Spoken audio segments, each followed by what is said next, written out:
So again, guys, welcome to back to the Let's Talk Philippine History presented by Jervis Report. So good day, everyone, and welcome to the third episode of our podcast, Let's Talk History. I am Paolo, and welcome back. So today we will uncover forgotten and impactful events from the past. Be prepared to sit back and relax, because this episode is a long one. So joining us today are none other than Josh Posa and Rouse Zamora, which are both Lausanne students have considered for of Jerpies. So hi, guys. Hi guys. Hey guys. So, guys, what are topics that we are delving into today? Well, we are going to talk about the misconceptions behind the Treaty of Biak na Bato, and as well as the Americans colonizing the Philippines. All right, those are some very interesting topics, guys. So, starting off the Treaty of Biak na Bato. So, Rahul, what do you think were the misconceptions behind it? The Treaty of Biak na Bato, signed on December 14, 1897, during the Philippine Revolution against Spanish colonial rule, represented a temporary truce between the Spanish government and Filipino revolutionary forces led by Miguel Aguinaldo. Negotiated in the town of Biak na Bato in Bulacan, the treaty included provisions for an armistice, the voluntary exile of Aguinaldo, and other leaders to Hong Kong, and a promise of significant financial compensation to the revolutionaries. While the agreement seemed to offer a brief respite from the conflict, delayed payments and unresolved issues led to a breakdown in trust, ultimately resulting in the resumption of hostilities.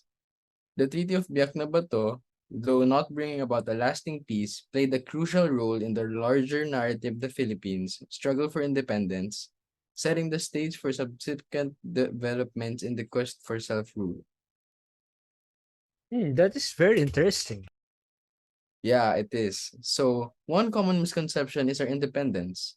Treaty of Biak na Bato granted complete independence to the Philippines. However, in reality, the offered a temporary ceasefire and exile of Aguinaldo and other revolutionary leaders to Hong Kong in exchange for substantial financial compensation. It did not grant full sovereignty to the Philippines.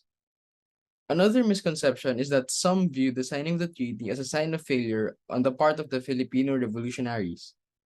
Critics argue that the revolutionary leaders, including Aguinaldo, accepted financial incentives and left the country, suggesting a lack of commitment to the cause. However, many historians argue that the exile was a strategic move to regroup and continue the fight for independence. Additionally, while the treaty marked a temporary cessation of hostilities, it did not signify the end of the Philippine Revolution. After the exile of Aguinaldo and other leaders, the struggle for independence continued. The revolutionaries regrouped and eventually returned to the Philippines to resume the fight against Spanish colonial rule. That is quite informative, Rahul. Now we will take a short break and we are going to talk about Americans and how they colonized us and how their rhetoric's used. We will be discussing rhetorics used by Americans to the Philippines like the Bob, issued by William McKinley, White Man's Burden, and Little Brown Brother. That's right. So let's start with the benevolent assimilation proclamation of President William McKinley. So, can you describe the proclamation's purpose and how it aided in the discrimination of Filipinos?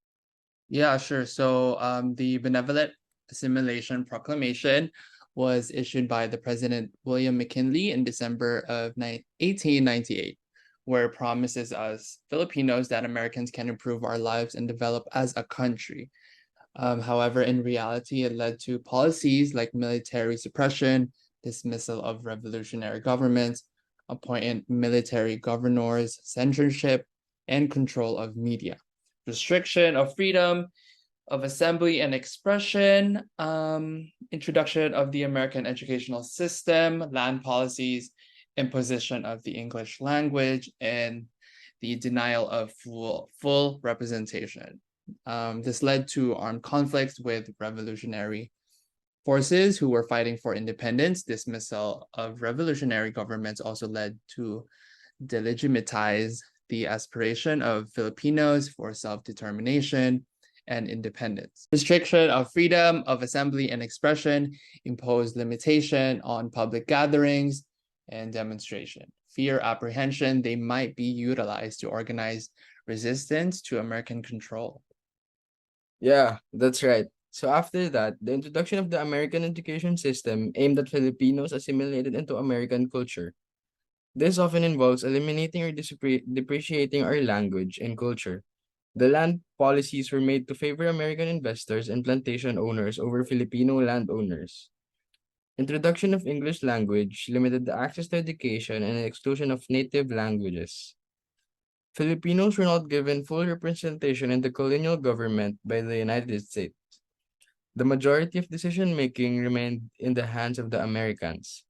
To follow that, how did the racist beliefs of the white man's burden and little brown brother interact with McKinley benevolent assimilation proclamation? The white man's burden is more on the inferiority of the Western countries like the Americans. The term little brown brothers is used to describe the Filipinos as a paternalistic idea that Filipinos are helpless children in need of guidance from the Americans. For McKinley's benevolent assimilation, it states that Filipinos are less civilized, both the white man's burden and little brown brothers. Explain the colonial conquest and the domination. The idea that the Filipinos couldn't rule themselves and needed direction and control from their superior American colonists was congruent with this military intervention and oppression. How did William Howard Taft's administration maintain prejudice laws and behaviors toward Filipinos? During Taft presidency, the term little brown brothers are still being used to describe the Filipinos, viewing that the Filipinos are not capable of governing themselves with policies of Taft. It suppressed the Filipinos even more and hindered the Filipinos' independence. It is evident that colonialism and paternalistic attitudes played a significant role in prejudice that Filipinos experienced during this time. So the colonialism and paternalistic are really a major factor during the prejudice that Filipinos experienced during that time. So once again, thank you, Raul Zamora and Yosha, also for sharing your wonderful insights. So to those who are listening, thanks again for listening to this episode of Let's Talk Philippine History.